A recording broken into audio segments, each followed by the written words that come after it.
क्या जब सपने में कोई सांप दिखता है तो कोई घटना का संकेत देता है, या फिर हमारे परिवार में किसी और ऐसी घटना का संकेत देता है जिससे हमें बहुत बड़ी हानि हो सकती है या फिर बहुत बड़ा फायदा हो सकता है?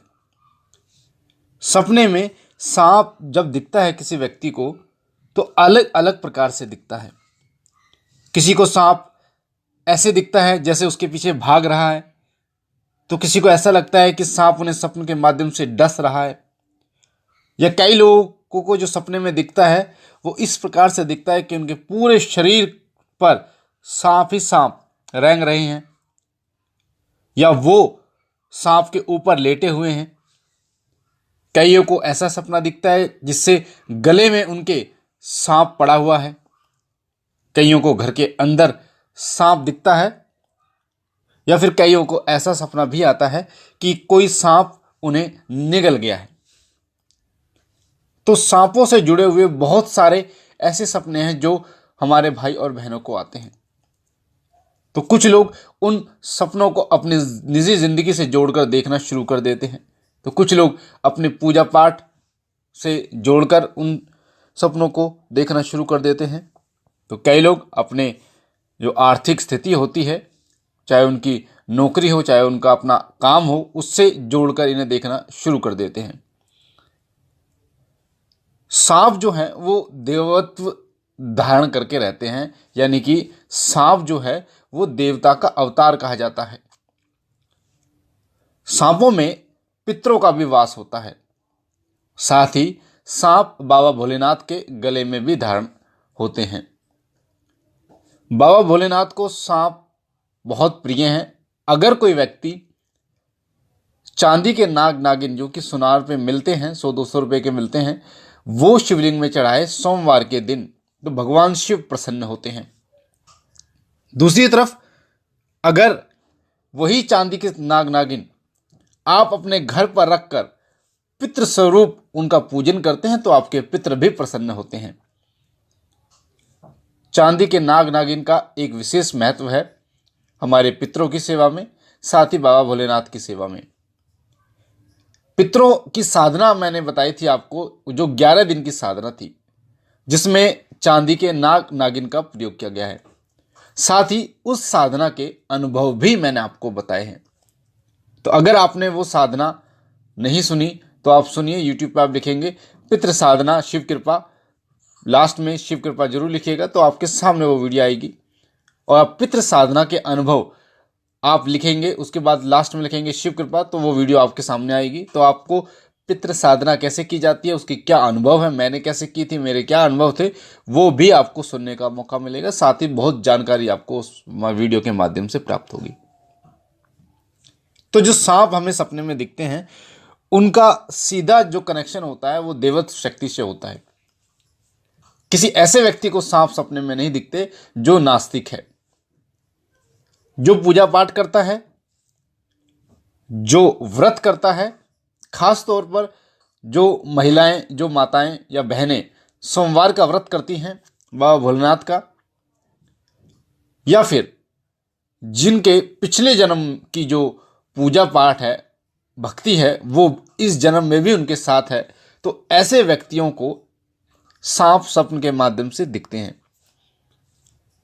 जिन लोगों के कुल देवता गोगा जी महाराज हैं, जो कि पद्म नाग अवतार कहे जाते हैं, उसी प्रकार से राजस्थान में कल्लाजी राठौर जिन्हें शेषनाग अवतार कहा जाता है, इस प्रकार के देवता जिन्हें सर्प अवतार कहा जाता है, वो उनके घर के कुल देवता हैं। उनको भी स्वप्न के माध्यम से सांप दिखाई देते हैं। अगर छोटे सांप दिखाई देते हैं तो वो पितरों का संकेत देते हैं। अगर बड़ा सांप दिखाई देता है तो वो आपके कुल देवता या फिर इष्ट का संकेत देता है।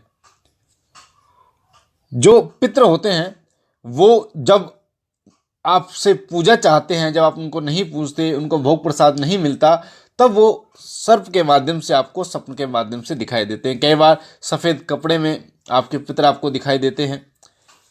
कई बार आपके घर में सांप भी निकलता है।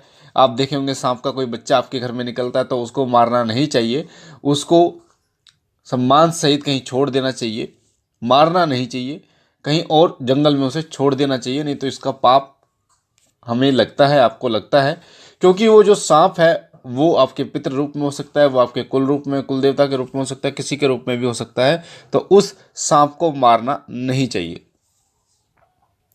तो अगर आपको स्वप्न के माध्यम से सांप दिखाई देता है और बार बार आपको सांप दिखाई देता है, तो सबसे पहली बात तो पहला संकेत पितरों का ही होता है। तो आप सबसे पहले अमावस्या के दिन पितरों का जो अमावस्या निकाली जाती है, अमावस्या निकालना आप शुरू कर दीजिए। अमावस्या कैसे निकाली जाती है? आपके घर में आपके बड़े बुजुर्गों को पता होगा, अलग अलग तरीके से लोगों के घर में अमावस्या निकाली जाती है। कई लोग 5 पूड़ी उनके पास, उनके ऊपर हलवा रख के निकालते हैं तो 5 पूड़ी, कई लोग खीर रख के निकालते हैं, तो कई लोग जो है वो जलेबी का भोग लगाते हैं अपने पितरों का अमावस्या के दिन, तो कई लोग रोटी और गुड़ का भोग लगाते हैं। तो वो अपने हिसाब से होता है। और एक लोटा जल रखा जाता है जिसमें पितरों का अंग्यारी पे भोग लगाया जाता है और अंग्यारी पे ही पानी की छींटें मारी जाती हैं। साथ ही पितरों को स्नान भी कराया जाता है। तो ये होता है अमावस्या निकालना, अमावस्या पे पितरों की सेवा करना। अगर 11 दिन की आप सेवा करना चाहते हैं, आप चाहते हैं कि जो आपको स्वप्न के माध्यम से सांप दिखा वो आपके पितृ का संकेत है या फिर नहीं है, तो आप अमावस्या को करें। वरना 11 दिन की आप सेवा करें अपने पितरों की, जोत जलाएं, घी की धूपबत्ती लगाएं, साथ ही उनको स्नान कराएं। और हो सके तो गंगा जल आपके पास है तो गंगा जल की छींटें जरूर मारें अपने पितरों के स्थान पर। उन्हें भोग में बतासे का भोग लगाएं या मिठाई का भोग लगाएं या गुड़ का भोग लगाएं, पर 11 दिन तक लगातार आपको लगाना है। तो प्रार्थना उनसे करें कि अगर स्वप्न के माध्यम से आप मुझे दिखाई दे रहे हैं, आप संकेत दे रहे हैं, तो कृपया करके मुझे पितृ रूप में आप दिखाई दीजिए। जैसे आपके पितृ थे, आपके पापा थे, आपके दादा थे, उसी रूप में आप दिखाई दीजिए और मुझे पूर्ण संकेत दीजिए ताकि मैं आपकी अच्छी तरीके से सेवा कर पाऊं। तो ये तो हो गया पितरों का तरीका कि आप पितरों की सेवा करके पितरों के दर्शन आप स्वप्न के माध्यम से कर सकते हैं। जिन लोगों को बड़ा सांप कोई दिखाई दे रहा है, जो जब भगवान शिव की उपासना करते हैं, तो वो मंदिर में जाकर नाग नागिन यानी चांदी के नाग नागिन के जोड़े शिवलिंग पर जरूर चढ़ाए एक बार, और जो भी उनकी मनोकामना है उस मनोकामना को बाबा भोलेनाथ के शिवलिंग के आगे बोलें, तो वो निश्चित रूप से उनकी मनोकामना पूर्ण होती है। बाबा भोलेनाथ उनकी मनोकामना पूर्ण करते हैं। बाबा भोलेनाथ को स्नान कराइए, आप सोमवार को उनकी सेवा कीजिए।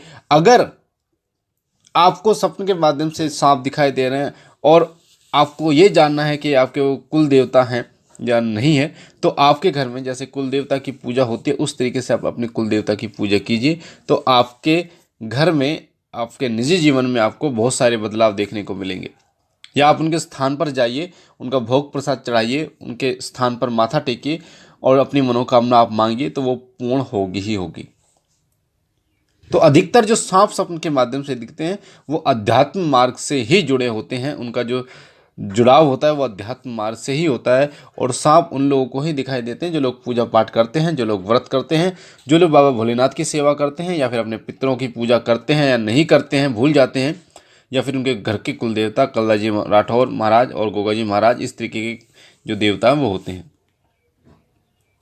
तो अपने कुल देवता को मनाइए, अपने पितरों को मनाइए, भगवान शिव शंकर भोलेनाथ को मनाइए, आपकी तमाम मनोकामनाएं जो है वो पूर्ण होगी ही होगी। तो मुझे आशा है ये जानकारी आपको पसंद आई होगी। अगर आप पहली बार हमारे चैनल शिव साधना केंद्र पर हैं तो आपके सामने जो लाल कलर का बटन है सब्सक्राइब का, उसे दबा के चैनल को सब्सक्राइब कीजिए ताकि आप हमारे साथ जुड़ सकें, शिव साधना केंद्र के साथ जुड़ सकें। साथ ही बेल आइकन को दबाइए, घंटे के निशान को, ताकि जो भी हम जानकारी डालें पूजा पाठ से संबंधित, साधना मंत्रों से संबंधित, वो सबसे पहले आपको प्राप्त हो।